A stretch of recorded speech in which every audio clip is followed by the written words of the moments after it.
بسم الله الرحمن الرحيم.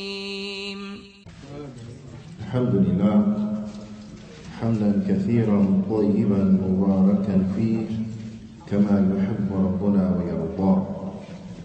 أشهد أن لا إله إلا الله وحده لا شريك له، وأشهد أن محمدا عبده ورسوله الناصح الأمين. اللهم صل على نبينا محمد وعلى آله وصحبه أجمعين ومن تمسك بسنته إلى يوم الدين. ثم أما بعد، الحمد لله على نعمة الإسلام والسنة. All praise and thanks belong to Allah for guiding us to Islam and for guiding us to the Sunnah. Alhamdulillah, we continue in going over those affairs that are linked to Ruqyah, and Alhamdulillah, we have completed the portion of that which is recited over the one who is afflicted with sickness, the one who is sick. In light of that, it will be of benefit, bi'idhnillahi ta'ala, to go over the conditions for the Ruqyah, shurut al-Ruqyah al-Shar'iyyah, the legislated conditions for Ruqyah, which are of extreme importance for us to know.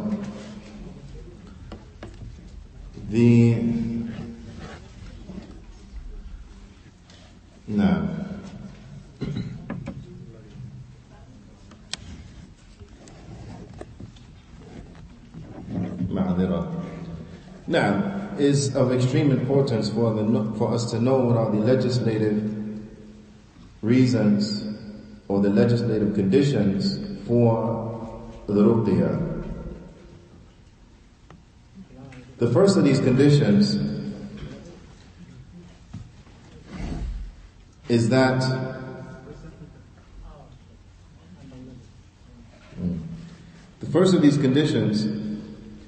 the Ruqyah tajreed al-Ruqyah min al-shirkiyat, is that the Ruqyah has to be devoid of shirk. It has to be devoid of shirk. نعم. ويدل عليه عموم الآيات والأحاديث الناهية عن الشرك, and the ahadith and the ayat that prohibit the shirk, then these are the texts that prohibit such. Na'am, because shirk is prohibited in every which way, shape and form. So those ahadith and those ayat that prohibit on the shirk, then this is clear. So anything that has with it shirk mixed with it, then this is that which will render that particular thing null and void. This is that which will void out the benefit of that particular thing.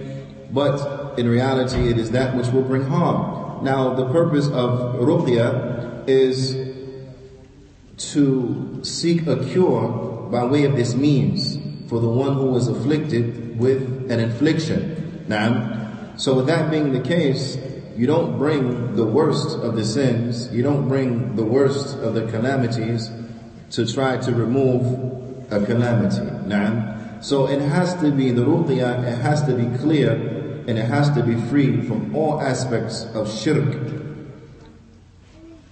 We have the hadith of Auf bin Malik al-Asja'i radiyallahu ta'ala anhu, where he mentioned to the Messenger of Allah sallallahu alayhi wa sallam, kunna narqi fil jahiliyyah, that we used to make Ruqyah in Jahiliyyah. In Jahiliyyah, we used to make Ruqyah. فَقُلْنَا يَا رَسُولَ اللَّهِ كَيْفَ تَرَى فِي ذَلِكَ. So he said, O Messenger of Allah, what is your opinion as relates to this? What do you see as relates to this? فقال صلى الله عليه وسلم اعرضوا علي رقاكم. He said, so the Prophet ﷺ, he said, inform me about that which you used to say for the ruqyah. Inform me about that and what you used to utilize for ruqyah. وقال النبي صلى الله عليه وسلم, he goes on to say, لا بأس بالرقية ما لم يكن فيه شرك. He said then, there is no problem for ruqyah as long as it doesn't contain shirk. As long as it doesn't contain shirk. So the Prophet ﷺ, he asked them to give to them their ruqah. To give that which they used to recite, or those who used to recite, to present them to the Prophet ﷺ. And he mentioned that there is no problem doing the ruqyah as long as it does not contain shirk. As long as it does not contain shirk. So any ruqyah that has in it shirkiyat, that has in it aspects of shirk, then this is not permissible. وَالْعُلَمَاء يَتَّفِقُونَ عَلَى أَنَّ الشِّرْكَ لَا يَجُوزُ تَدَاوِي بِهِ. And the ulama, they agree, there's consensus from the ulama that it is not, or that it is not permissible to make ruqyah by way of shirk. The ulama agree that it is not permissible to make ruqyah by way of shirk. And this is something that is important to know, because you have a group of individuals who are mistaken as relates to this particular affair. And some individuals, they believe that it is permissible under certain circumstances to utilize shirk as a means of ruqyah. And they try to bring as an analogy of khinzir, of pig, and of khamr, and of alcohol, wa mayta, and of the dead things. Na'am. Now, does anyone know why they try to link, or they mention these things in particular, in specific, and they try to draw an analogy to say that they're okay? Does anyone know why? Khamr, alcohol, khinzir, pork, wa mayta, and things that have died on their own. Now, these things are what? They're not permissible for us, correct? Like, but are there certain circumstances where these things become permissible? Yes. And those circumstances are what? Now? That is only that's around, like there's nothing else allowed. If it's the only thing around, you're permissible to eat it. If it's the only thing around? Extreme hunger? And I heard hunger. You're missing something. And when you are obliged to eat it, they can tell you if you don't eat it, they can kill you or so much if you are forced to. Okay. But we still missing something as the first one, right? Because now, the person, he's really hungry. He's very, very, very hungry. Is that enough of a need to allow him to eat pork? Right. So you have to be in a situation where either you eat the pork or you die. Right? Either you drink the alcohol or you die of thirst. Correct? Either you eat the rotten carcass or you die of hunger. Right? Now, under these extreme set of circumstances, then it is permissible to embark upon these things.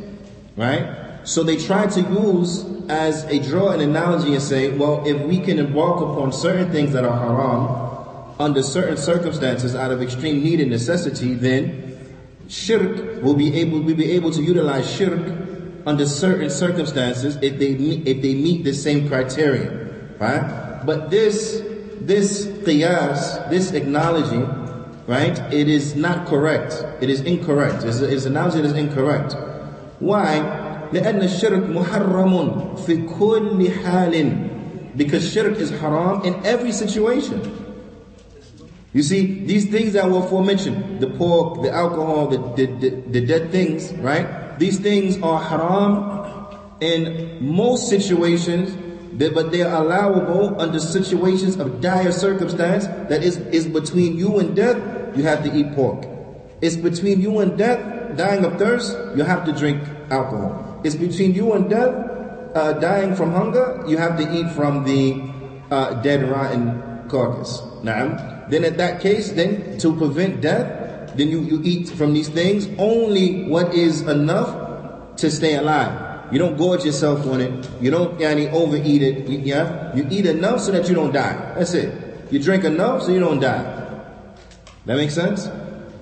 This is as relates to those particular things. As Allah subhanahu wa ta'ala has given us allowance under circumstances of dire necessity, that one's life is at jeopardy, to eat from these things. But shirk is not like that. Shirk is not allowable under any circumstance whatsoever. There's no benefit in the shirk.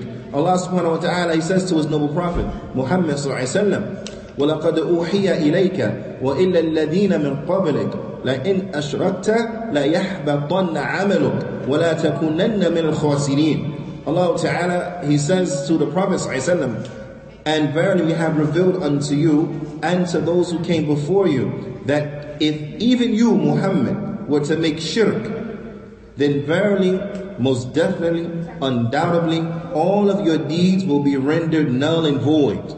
All of your deeds will be rendered null and void. Na'am. And most definitely, you will be from the losers. Na'am. Now, the Prophet ﷺ, Allah Ta'ala revealed unto him that if even he was to make shirk, then all of his deeds would be rendered null and void. In that is a lesson for all of us that what? That it is not acceptable for anyone to make shirk whatsoever. It's not acceptable under any circumstance for anyone to make shirk. Naam, it's not acceptable. That makes sense? Right. Being that the case, then we see that shirk does not benefit, and it is haram under every situation, under every circumstance, to make the shirk. وَلَا يَصِحُّ الْقِيَاسِ. Shaykh Farqus, حفظه ta'ala, he mentions, وَلَا يَصِحُّ الْقِيَاسِ عَلَى التَّكَلُّمْ بِهِ عِنْدَ الْإِكْرَامِ. He said, and it is not correct, the analogy they tried to bring to say that it is permissible for you to make shirk while you hate it. That it's permissible for you to make shirk, right, while hating the shirk, because there is no circumstance that will lead to the like of these things, or utilizing shirk for ruqyah. There is no circumstance where you will have to utilize shirk for ruqyah. Na'am. With that being the case now, the issue of the permissibility of fighting magic with magic, is that okay? No, it's not okay. You can't fight magic with magic. You can't say the person put some magic on me so strong that I'm going to use magic to get it off of me. I have no other choice. Of course you have a choice. It's not permissible. It does not benefit. There is no benefit in shirk. Na'am. The Shaykh, he mentions, and he brings from another aspect. We have all of the ayat, all of the ahadith that prohibit shirk. We know that shirk is the worst of all of the sins. Na'am. We know that shirk, Allah Ta'ala does not forgive the shirk. But from another angle, the Shaykh, he mentions, he says, وَيَقْدَحُ فِي الْقِيَاسِ السَّابِقِ, and that also what weakens and what shows the fallacy of the aforementioned analogy is that what? It's from another angle. مِنْ جِهَةٍ أُخْرى. It's from another standpoint. Naam. مُقَابَلَتُهُ and this is from the standpoint of what? Is that مُقَابَلَتُهُ لِلْإِجْمَاعِ, is that it goes contrary to the ijma'. It goes contrary to what the scholars have agreed upon. Unanimously they agreed upon that it is not permissible to utilize shirk in ruqyah. We have the hadith of the Prophet ﷺ where he said, لا بأس بالرقية ما لم يكن فيه شرك. It is okay to make ruqyah as long as there is no shirk in it. Now, being that we have this text, there's no room for qiyas. That makes sense? We have this text that's very specific. You can make ruqyah as long as there is no shirk contained therein. So, any qiyas that comes now in light of a text, if it contradicts that text, it's gone. There's no qiyas if you have a text. It's done. Right? But from a so we see from that angle why this argument is very, very, very weak. Also, from another standpoint, which shows you even more so how this argument, it is a weak argument, and it's an argument that's a frivolous argument, is that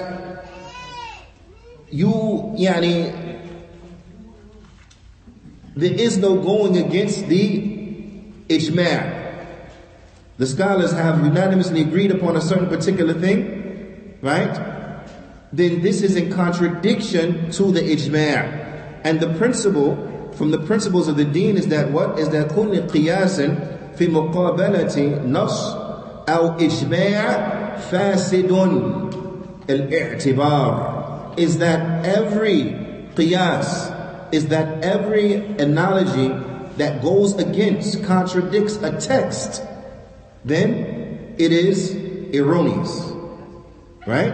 But not just a text. It contradicts a text or a consensus. Then it's erroneous. In this particular one, it does what? It contradicts both. It contradicts the text, as it comes in the text of the hadith. The hadith, akhrajahu Muslim fi Sahih. That Muslim, he has narrated inside of his collection of authentic hadith. And it also contradicts the ijma' of the imams of the deen, that it is not permissible to utilize shirk inside of the ruqyah. That makes sense? Na'am. So the likening of ruqyah to pork, alcohol, and dead things is erroneous. Why? Because we have a clear text saying that we can't use shirk when it comes to ruqyah.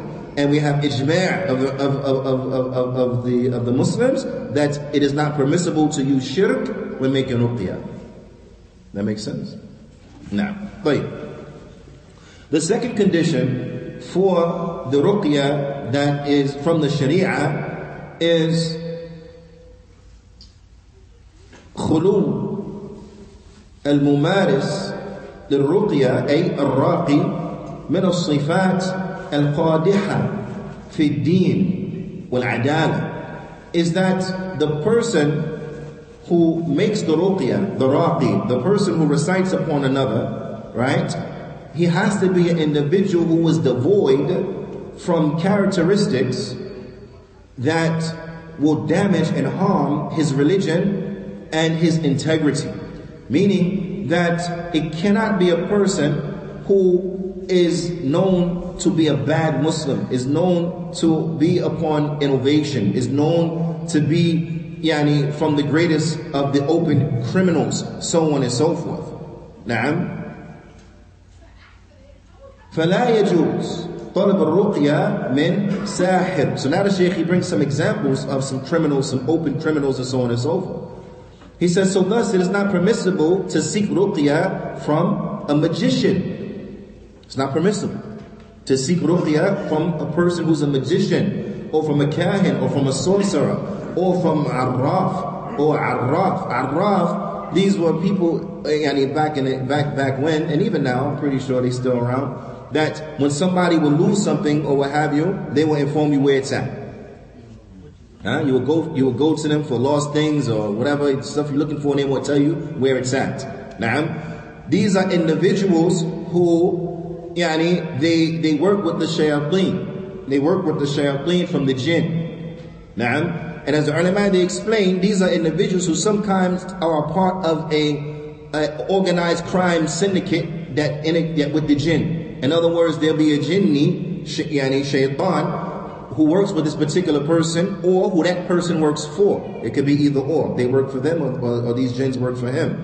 And they will steal an item from a person. They will steal an item from a person and hide it in such and such a place. Now the people from that particular place, because this man is known to find people stuff, whatever, they come to him and they ask him, we lost such and such, could you find it for us? Here ain't no way, because the jinn that's employed by him stole it, or he's employed by the jinn who is his employer, meaning stole it. Right? So then they would tell him where it's at, make the person give money, this, that, and this to the end of it, and then they'll say, okay, go and get it from over there. Long story short, a person may think, maybe it's a good idea to go to them. Someone put a jinn on me. Let me go to this person so he can get his jinn to get that jinn off of me. And no. No, it's not permissible. From a number of standpoints. To go against the first condition is going to go against another condition too. But ala kulli hal, can't do that. Right? Because these are people who are known to be evil people. These are known to be people who are evil. Likewise, they can't go to a person who is munajjim. What do you say? The ones who look at the stars and the horoscope and these type of things, right?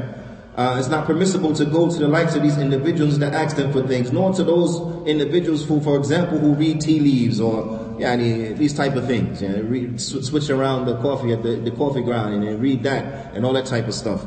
All of these individuals are individuals who is not permissible to go to them to ask them to make ruqyah upon an individual. Na'am, وَنَحْوِهِمْ, and the like of these individuals. مِمَّا يَدَّعُونَ عِنْ شَيْءٍ مِنَ الْغَيْبِيَاتِ, from those who they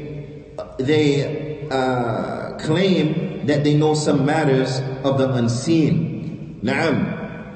لما في ذلك من مشابه الحال الجاهلية, and that is because of that which resembles in it imitation or similarity between the time of Jahiliyyah. Because in Jahiliyyah, people will go to people like this for those type of things. Now, so as to get away from that, the optics of that, then this is from one standpoint why we don't go to the likes of these individuals. Now, وَلَوْ قُدِّرَ, and the Shaykh mentions, وَلَوْ قُدِّرَ أَنَّ عِنْدَهُمْ رُقْيَةٌ صَحِيحَةٌ, even if these individuals have the ability to do a correct ruqyah, even if they have the ability to do a correct ruqyah, meaning they do a ruqyah that's free from shirk, even though they may have that ability, even though they may know how to do it, we still don't go to them to do it. Na'am. The Shaykh he mentions, he says, he says, أَلَّا إِلَّا إِنَّهُ لَا يُؤْمَنُ أَنْ يُخَالِقَهَا بِشَيْءٍ مِنَ السِّحْرِ وَكَهَانَةٍ وَشَعْوَذٍ. He said, because we can't feel safe that this individual won't add something to it from magical spells, or from sorcery, or from this charlatanism, and so on and so forth. So from that standpoint, they can't be trusted. These are individuals who are not upon integrity. They're individuals who are extremely evil individuals, so on and so forth. So we don't go to them from that standpoint. And even if they have the ability to recite correctly, they can't be trusted, because they might add some magic to it, they might add some sorcery to it, so on and so forth. And from another standpoint, فَيُمْنَعُ, يعني سَدُّ الذَّرِيعَةِ, and we also don't go to them so that we close the road. We close the road in al-muharram. We close the road to that which is haram. Na'am. So by not going to them, we close the road to that which is haram. Why? Because if a person goes to them for the good, it's a quote unquote, for them to do the correct ruqyah upon them, and the people, they see that, what's to stop them from going to them for magic or for sorcery? Because they said, oh, so-and-so went and they're a good righteous person and they got ruqyah performed upon them, so maybe we go to them too. It's okay to utilize their services. So to close the door to any type of haram, to close the door to the likes of what these people are upon and what they do, then it is not permissible to go to them, to ask them to make ruqyah. So people like this, then they cannot be a raqi. People who are given to superstition and people who are given to all types of quote-unquote mystical stuff and working with jinns and then it is not permissible to have the likes of these individuals recite upon people. And the principle from the Sharia is that al-ahkam shar'iyya mabniyya ala an-nazar ila al-ma'al, is that the principles, the rules of the Sharia, then they are built upon looking at the final outcome of a thing. They are built upon looking at the final outcome of the thing and that which could potentially result from a thing. Na'am. So the al-amal al-sihr, haram. Acting in accordance or working with magic, it is haram. وَهُوَ مِنْ كَبَائِرْ بِالْإِجْمَاعِ is haram and is from the kaba'ir. Na'am. It is haram and it's from the kaba'ir. So we have texts which shows that sihr is haram. From those texts is Allah Ta'ala's statement, وَلَكِنَ الشَّيَاطِينَ كَفَرُوا يُعَلِّمُونَ النَّاسَ السِّحْرَ. Allah Ta'ala, He says, but rather it was the shayateen. It was the shayateen who disbelieved. They taught the people magic. It was the shayateen who disbelieved. They taught the people magic. Now here in this ayah, where is the point of reference which shows us that magic is haram? Where is it? That's the proof, right? Now I want you to explain to me why it's a proof. Where's the proof in the ayah?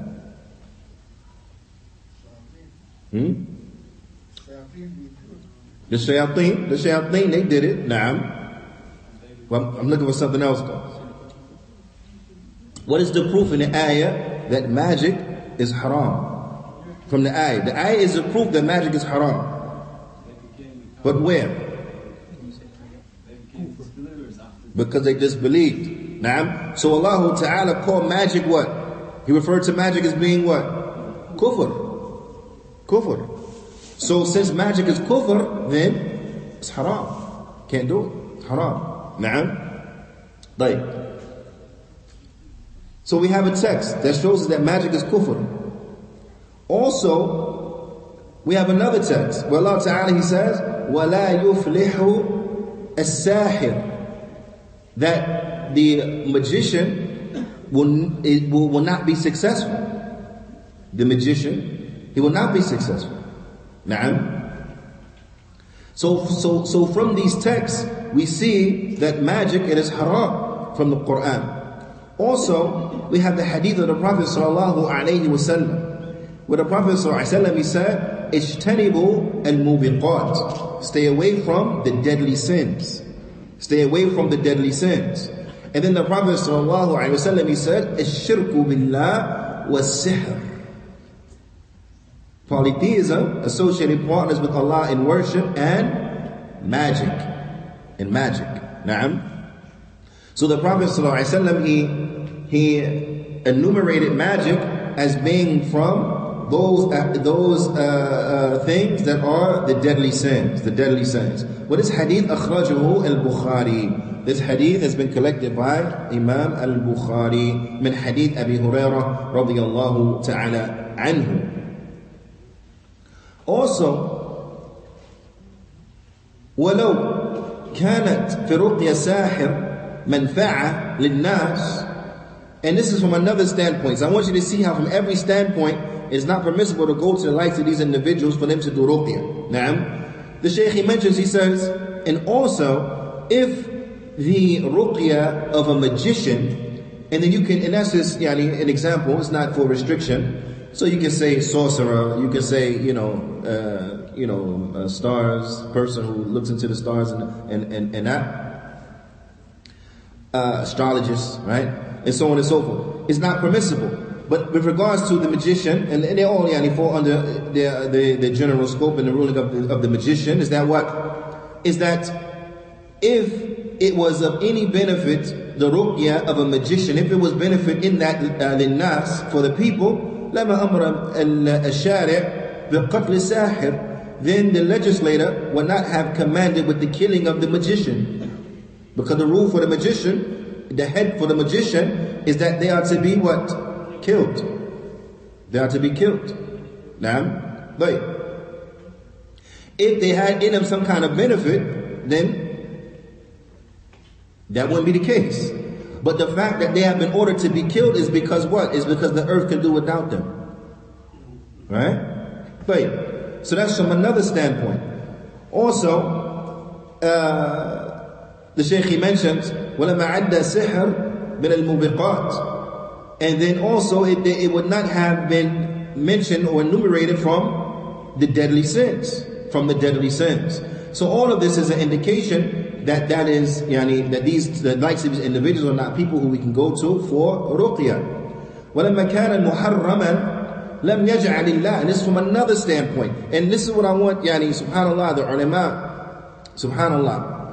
The ulama, and you find this was the way of the ulama of the past and of the present, that when they go to destroy an argument, right, especially those that are very serious and those that are very detrimental, they will destroy it from every angle. So they just won't destroy it from one angle, right? But you find that they'll come and they'll destroy it from every angle, right? And of course, this is under a settings that is appropriate, to do so, so on and so forth. So the Shaykh, he brings another angle to show why going to these individuals and asking them to make ruqyah upon someone is not permissible. Is not permissible. Na'am. He says, وَلَمَّا كَانَتْ مُحَرَّمًا لَمْ يَجْعَلِ اللَّهِ شَفَاءَ أُمَّةٍ فِيمَا حَرَّمَ عَلَيْهَا. He said, and since it's haram, then we know that what? Allah has not made the cure for the ummah in those things that are haram. Allah Ta'ala has sent down for every disease, Allah Ta'ala sent down a cure. نَعَمْ لِكُلِّ دَاءٍ دَوَاءٍ. For every disease, then there is a cure. For every sickness and ailment, then there is a cure. Na'am. Allah Ta'ala, when He sends down the sickness, He also sends down His cure. Allah Ta'ala has not sent down a cure in those things that are haram. Right? So even if those things are haram, will have some type of quote-unquote effect, no, that's not the cure. There's a cure that is halal. You just don't know about it. Right? But there's a cure that's halal. So you can't say, but we see effects. This person put magic, so he went to another person who was a magician and he got it off and that, so therefore it's okay, right? Because the proof is in the pudding, right? No, it's not. It's a test. Now you hurt yourself. You got hurt, now you hurt yourself even worse. Correct? So we have to understand that there is no cure in that which is haram. وَمَا الدَّلِيلِ. What's the proof? Person says, what's the proof? That sounds nice, but what's the proof? Because it's the deen of what? Proof. Right? وَمَا الدَّلِيلِ. What's the proof? The proof is the statement of the Prophet sallallahu alaihi wasallam فيما رواه أبو داود وغيره is from the hadith of the hadith that's been collected by Abu Dawood and other than him, where the Prophet sallallahu alaihi wasallam, he said, "Inna Allah anzala ad-da." That Allah Ta'ala, He sent down, anzala ad-da wa ad-dawa. He sent down the disease and the cure. No, before that hadith. Na'am. Ya ibadallah tadawaw fa inna Allah lam yada' da'an illa wada'a lahu shifa. Naam, is that, O servants of Allah, seek medical treatment, because Allah did not put a disease except that He made for it its cure. And also we have the statement of the Prophet sallallahu alaihi wasallam in a hadith, كذلك أخرجه أبو داود, also narrated by Abu Dawood, where the Prophet sallallahu alaihi wasallam, he said, إِنَّ اللَّهَ أَنزَلَ الدَّاءَ وَالدَّوَاءَ. That Allah has sent down the sickness and the cure. وَجَعَلَ لِكُلِّ دَاءٍ دَوَاءٍ. And He has made for every single sickness a cure. فَتَدَاوَوْا وَلَا تَدَاوَوْا بِحَرَامٍ. So seek medical treatment, but do not seek medical treatment in that which is haram. Also the statement of the Prophet sallallahu alaihi wasallam, إِنَّ اللَّهَ لَمْ يَجْعَلْ شِفَاءَكُمْ فِي حَرَامٍ. That Allah has not made your cure inside of haram. And this hadith, أخرجه Ibn Hibban. So we see from these ahadith that it is not permissible to seek for medical treatment in the haram. So this is from another standpoint, which shows us that the reciting of those individuals who, these magicians and the like, it is not permissible for us to seek that out. It's not permissible for us to seek that out also from this standpoint. That makes sense? Also, further. Okay, are we allowed to ask what kind of disease, or we can't ask that question? Because only Allah knows. I don't understand the question. You said he set down a disease. Yeah, for every disease set down, it's a cure. We're allowed to ask what kind of disease that he set down that we could get the cure for? Every disease. Every disease. Except for old age and those things that come with old age, there's a cure. But my question is how? That's what I'm saying. You talking about the description? Right. Can we ask that question? Again, I'm sorry, I don't think I'm understanding. He didn't mention the description, but he said that he cured, that he sent down the treatment for all disease. Right. So it's general. So this encompasses all disease. Anything that is a sickness, anything that is disease, anything that is ailment, there's a cure for it. Right? Except for, of course, those things that come and haram, those things that come with old age and the like. Oh, and of course, death. There's no cure for death. So the kuffar could freeze themselves cryogenically and cut their heads off and hope they can be brought back as an android robot, whatever. There's no cure for death. No, there's no cure for death. No.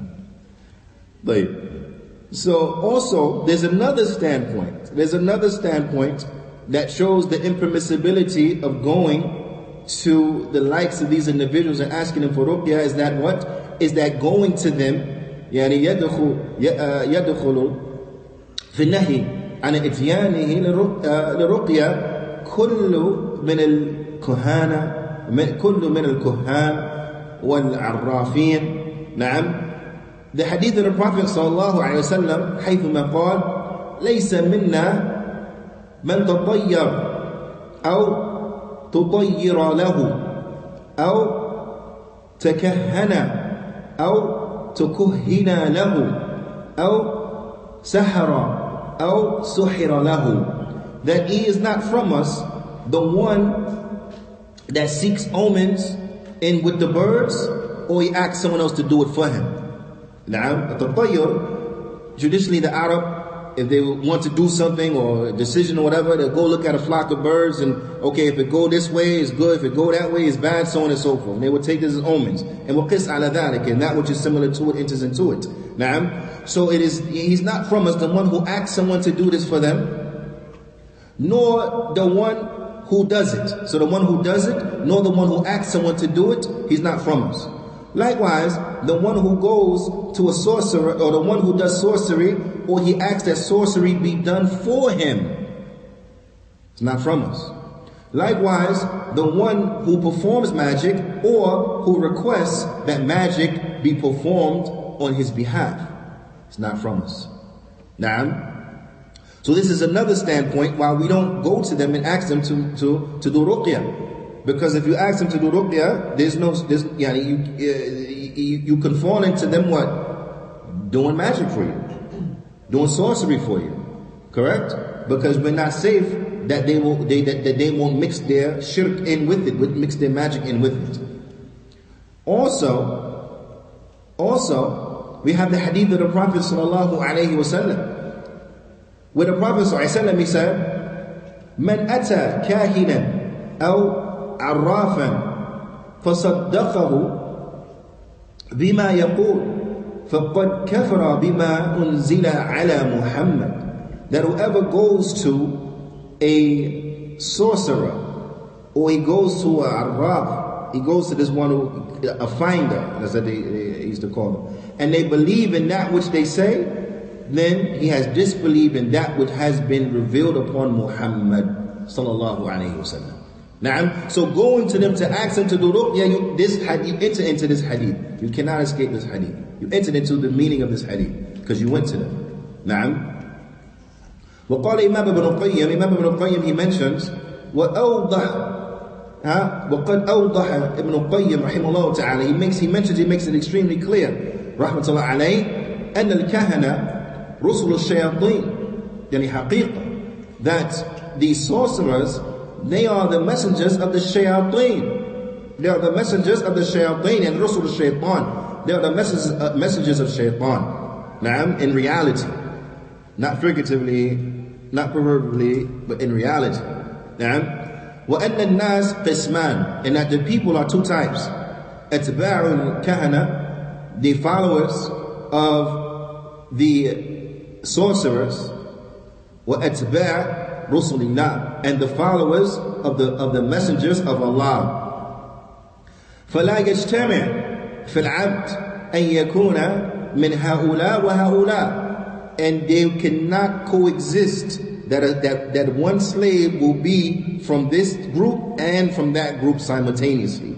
No. Either you with this group or you with that group. Right? But you can't be from those who follow the messengers of shaitan and at the same time from those who follow the messengers of Allah subhanahu wa ta'ala. فَلَا يَجْتَمِعْ فِي الْعَبْدِ أَنْ يَكُونَ مِنْ هَؤُلَاءِ وَهَؤُلَاءِ بَلْ يَبْعُدُ عَنْ رَسُولٍ sallallahu alayhi wa sallam biqadri qurbihi ilal kahin, but rather he will be away, he will be distanced away from the messenger of Allah sallallahu alayhi wa sallam in respect to his closeness to the magician. Na'am. So the closer he is to the magician, the further he will be from the Prophet sallallahu alayhi wa sallam. وَيُكَذِّبُ الرَّسُولُ sallallahu alayhi wa sallam biqadri tasdiqihi lil-kahin, and he will disbelieve in the messenger according to the scope that he believes in the magician. So the more he believes in the sorcerer or the magician, then the more he has disbelieved and he has belied that which the Prophet sallallahu alayhi wa sallam he has come with.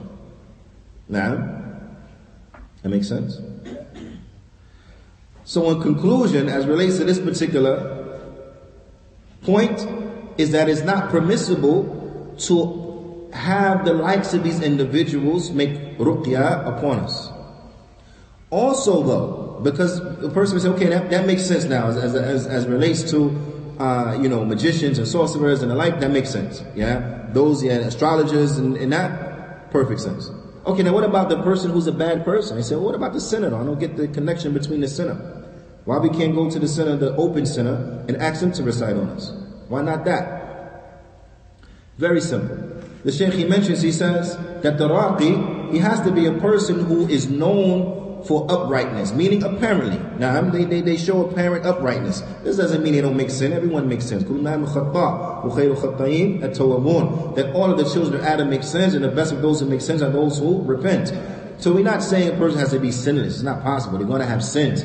But a person who is striving to be righteous and what is apparent from them is that they are righteous. These are the people that are to recite over people, we should say. These are the people who are to recite over people. Now, but an individual who has done that which compromises his integrity, compromises his religiousness, so on and so forth, then the likes of these individuals, we don't ask them to make, these individuals, we don't have them recite over people, we should say. We don't have them recite over people. Now, the Shaykh, he mentions, he says, ينبغي أن يكون مستجمعا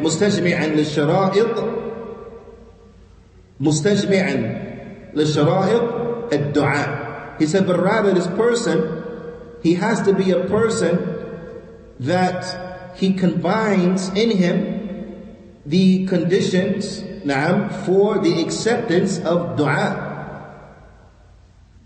That makes sense? That he has to be a person that his dua, inshallah ta'ala, is not prevented from being accepted. Because when because from making ruqyah upon a person is that you recite over them Qur'an, but also that you make dua for them from the ad'iyah, shar'iyah, that you make dua from them from the ad'iyah, like some of what we went over this weekend. You make dua for them. Like a person comes and he's a person who is in a situation that his dua is not accepted, doesn't make sense for him to be haraqi. Because he's an individual who his dua not accepted. Now a person may come and they say, well, what are the conditions for your dua to be accepted? And once we know that, then we will know the connection of why a person who is an open sinner, a person who has bad religious practice and so on and so forth, he is not the person to be reciting over people. Why? The Prophet ﷺ, he said, الرجل يطيل السفر أشعث أغبر يمد يديه إلى السماء يا رب يا رب ومطعمه حرام ومشربه حرام وملبسه حرام وغضي بالحرام فأنا يستجاب لذلك. He said that a man, he travels along a long travel. Now remember, for the person who traveling, the traveler enters under those who his dua is accepted. Right? The traveler enters under those who his dua is accepted. But if there are preventative factors, he could be disqualified from that category, for lack of a better term. What are the preventative factors? He said that a man, he travels a long travel, and then his hair becomes a mess, disheveled, and he has covered dust upon him, and he raises his hands to the sky and he says, my Lord, oh my Lord, oh my Lord. The Prophet ﷺ, he said, but his food is haram, his drink is haram, his clothes are haram, he's being nourished by the haram. So how is such a person going to be answered? Meaning that what? If you're nourished by the haram, if the clothes is haram, if you're drinking from the haram, the food is haram, so on and so forth, then this person now, because of his actions, his dua is not going to be answered. His dua is not going to be answered. So anyone who fits this description and is of those who their dua is not answered, is not accepted, then the likes of these individuals, they cannot be of those who recite over people. That makes sense? Now, the third condition for the legislative Ruqyah, and it's important to know because you have a lot of people out there who's Raqi and this and that. You have to look at them and examine from these standpoints. Is the Ruqyah mixed with shirk and shirkiyat? Yeah? Is this individual of bad religion? Meaning, is this a person of innovation? Is this a person of superstition, Sufi beliefs and so on and so forth? Does this person fit that bill? Or not? Also, the Ruqyah, it has to be wuduh الرقية في عباراتها, that ومعانيها, is that the Ruqyah has to be in language that is clear. Its expressions and the meanings of those expressions have to be clear. It cannot be in jumbled language that is that you cannot understand it. It cannot be in words that are incomprehensible.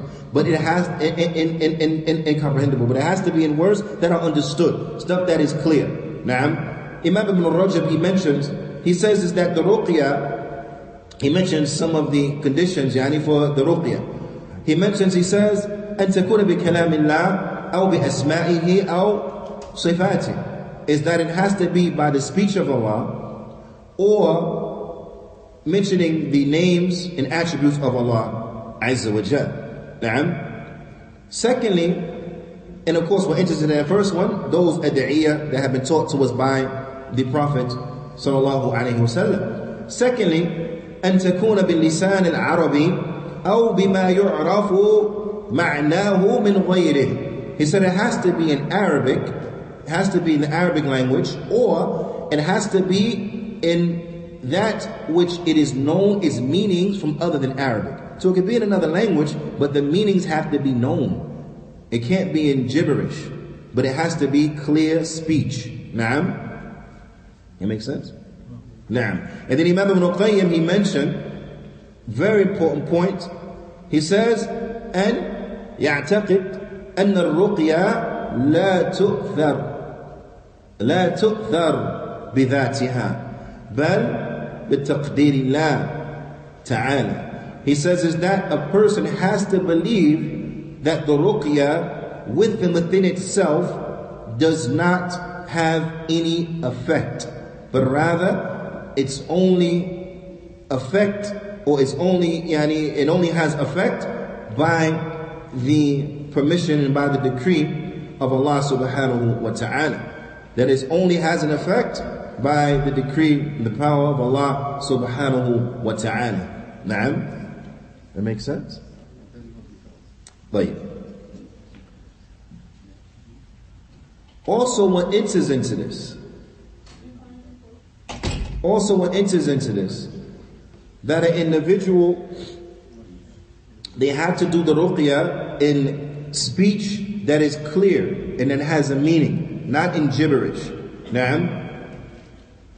Also from the characteristics of the one, or from the conditions and the characteristics of the ruqyah itself, and why it has to be from the standpoint, is so that those people of evil intent and evil people, they cannot mix any type of sorcery or magic into it. Now, because if it becomes some speech that's incomprehensible and so on and so forth, then a person may be able to throw some sorcery in there, because no one knows what he's saying anyway. Right? So it has to be in speech which is understood.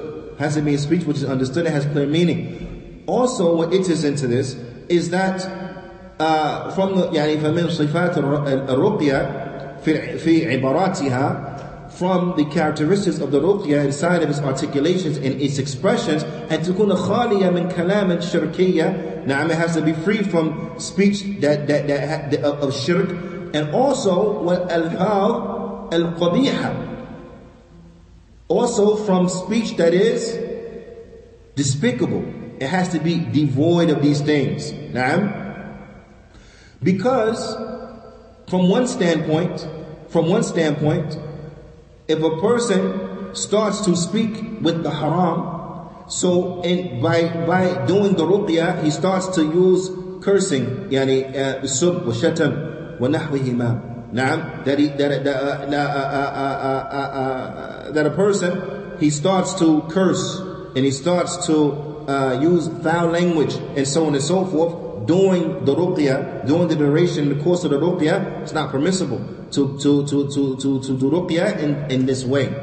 Now, a person may come in and say, well, who would do that? People do it. You have from the kuffar, the Christians in particular, especially when it's dealing with the jinn and the incantations against the jinn and so on and so forth, is that part of their strategy and from their protocol is that they tell the jinn off, right? By cursing at it, by doing these things, and in their thinking, and this was taught by the Baptists. I can't say this is all Christians claim this because I don't know, but I know the Baptists, this is what they used to do, and this is what they used to encourage and to teach.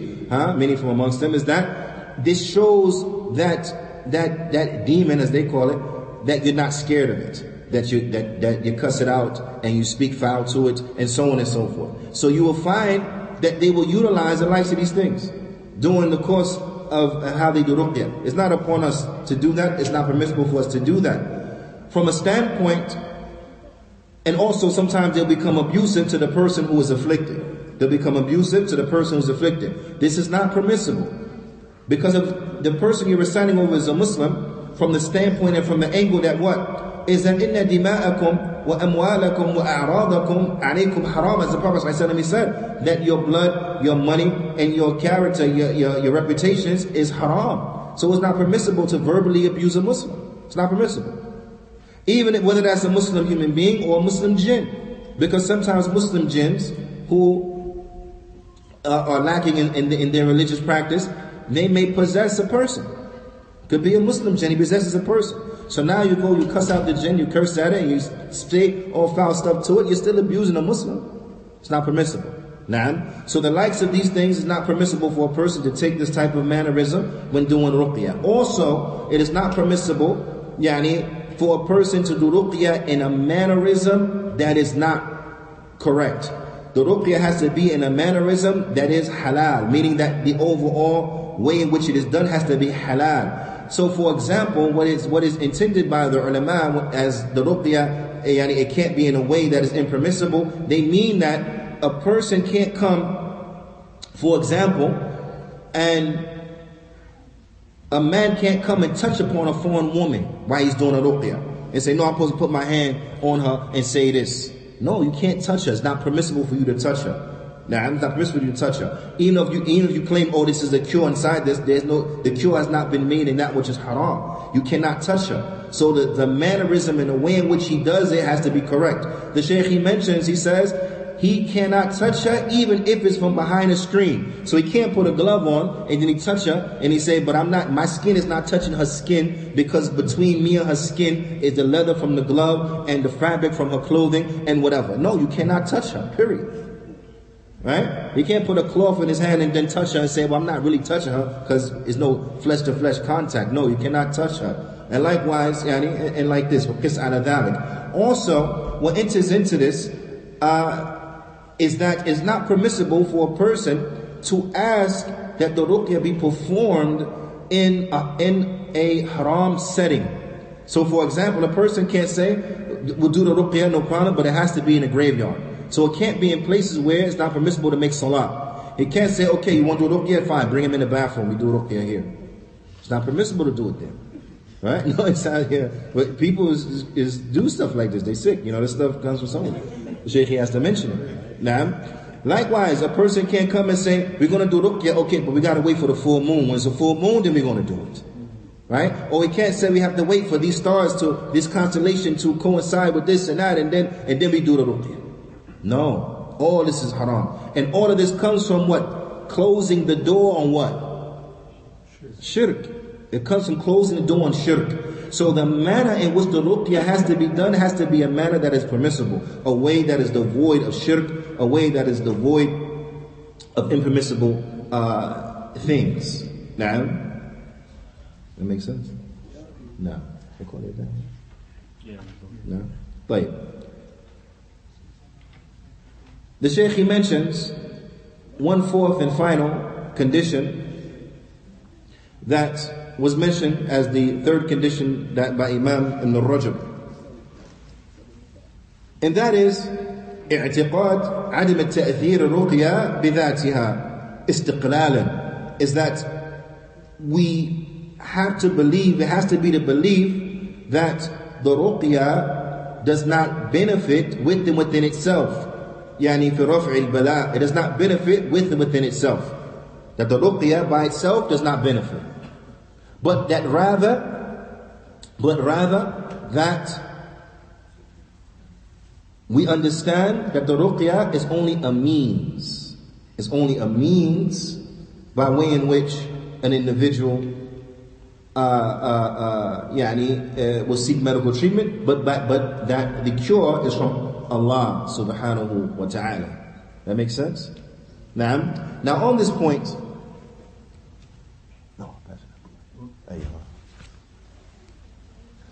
point, there comes a famous hadith. A hadith that, bidnillahi ta'ala, we are familiar with, or we heard it before, at the very least. Na'am. And that's the hadith of those who will enter into Jannah without any reckoning and without any punishment. They will enter into Jannah بغير حساب ولا عذاب, right?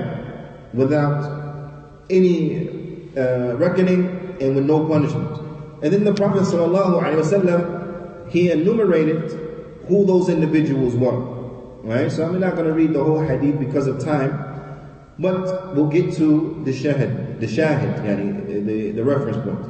These individuals, they are those who they implement, and they are those who they actualize tawheed. Those who enter into the Jannah bila hisab wala adab. These are those who have actualized tawheed. They've actualized it. Now, this is a very important point, because from the actualization of a tawheed is to understand the likes of these things. That we take the means, but the tawfiq is from Allah subhanahu wa ta'ala. So therefore the ruqyah with and by itself, it will not benefit us. But rather, it is Allah who cures us. And that ruqyah will only benefit us if Allah allows it to. That the medicine, same thing. You take medicine, the medicine will only benefit you if Allah allows it to. So don't grab the medicine and then take it and believe that medicine is going to help you. No. It only helps you if Allah allows it to. So constantly keep your connection into Allah subhanahu wa ta'ala. So the Prophet ﷺ, he mentioned that these individuals are individuals هُمُ الَّذِينَ لَا يَسْتَرْقُونَ. These are individuals who لَا يَسْتَرْقُونَ. There comes a narration لَا يَرْقُونَ, that they don't do ruqyah. But this, as Imam al-Albani he mentions, is not authentic. Also Shaykh al-Islam ibn Taymiyyah, he mentioned this is not authentic. To say these are people who don't do ruqyah. These are people who don't do ruqyah. Naam, this is not, this wording is not authentic. But the authentic wording is yastarqoon. Yastarqoon, this means they don't ask other people to do ruqyah on them. You understand? They don't ask other people to do ruqyah on them. Does that mean they don't do ruqyah? No. They can still do ruqyah, right? But they do what? They do it themselves. Why? Because when you ask somebody else to do ruqyah upon you, right? Then what is this showing? This showing you have some type of dependency and connection upon that person. You must think that that person has something with them, that their ruqyah is more powerful than yours. Na'am? You understand? That makes sense? So what happens is that, and this is not to say that a person who asks someone else to make ruqyah for him, then it's over, that's it. No, it's not saying that. But the person who doesn't ask people to do ruqyah for him, then their accusation of tawheed is greater than the person who asks somebody else to do it for them. Because there is in it that possibility of why. Why? Why did you do it yourself? What's the difference? Right? You understand? Because Allah is the one who cures you. So whether I recite, you recite, it's all by the permission of Allah Ta'ala if you get cured by those means. Correct? So now what's the difference? You understand? So these are things that are important. But the shahid here, but let's take the other one just for some benefit. وَلَا يَكْتُوُونَ. And they do not get cauterized. They do not get cauterized. Right? You know, cauterized is to burn the wound. Sheikh Salih Abdis al-Sheikh, or before mentioning that, let's mention the rest of them. And they do not وَلَا يَتَطَيَّرُونَ. They do not seek omens inside of the birds. They will not look for omens and look for signs, and if the birds go like this, or the black cat walk in front of me, whatever. Yeah, they're not people like that. You understand? وَعَلَى رَبِّهِمْ يَتَوَكَّلُونَ. And upon their Lord they put their trust. These are their characteristics. Now a person may come, because we have texts that show us that it's permissible to get cauterized. It's permissible. Correct? We have texts that say it's permissible to get cauterized. That is to apply heat to the body. Now, I have a question. About the hadith. Which one? Well, hold it to the end so we can finish it. Now, so Sheikh Salih Abdis al-Sheikh, he mentions that the reason it was specified they do not cauterize, right? He said it wasn't because cauterization is haram, because it's not haram, it's okay to use it. He said, but it was because the Arab and Jahiliyyah, they had 100% dependency on cauterization. They believe that whatever has to be cauterized, you cauterize, it works 100% every time. You understand? They were totally disconnected from Allah subhanahu wa ta'ala. They were hooked upon the means, disconnected from Allah subhanahu wa ta'ala. So our reliance has to be upon Allah, not upon the means, but upon Allah subhanahu wa ta'ala. So that's why that was mentioned, that they do not ask to be cauterized. Why? Because they used to believe that it works 100% every time, the most trusted measure, and so on and so forth, to the end of it. But we know that that's not the case. That's not even the case in reality. People get cauterized, they still die. They still die from infection of the wound, whatever the case is. The bleeding may stop. You may have cauterized the wound and stop the bleeding and that, but then they get infection, they die.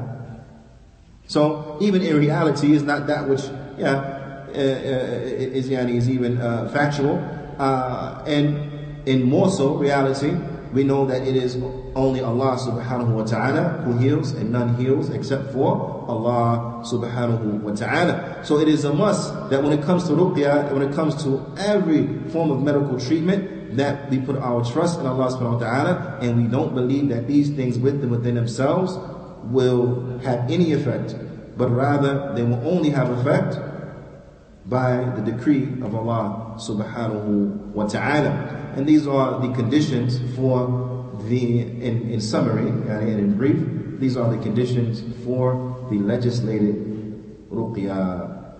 فنكتفي بهذا القدر وصلى الله وسلم على نبينا محمد وعلى آله وصحبه أجمعين وجزاكم الله خيرا.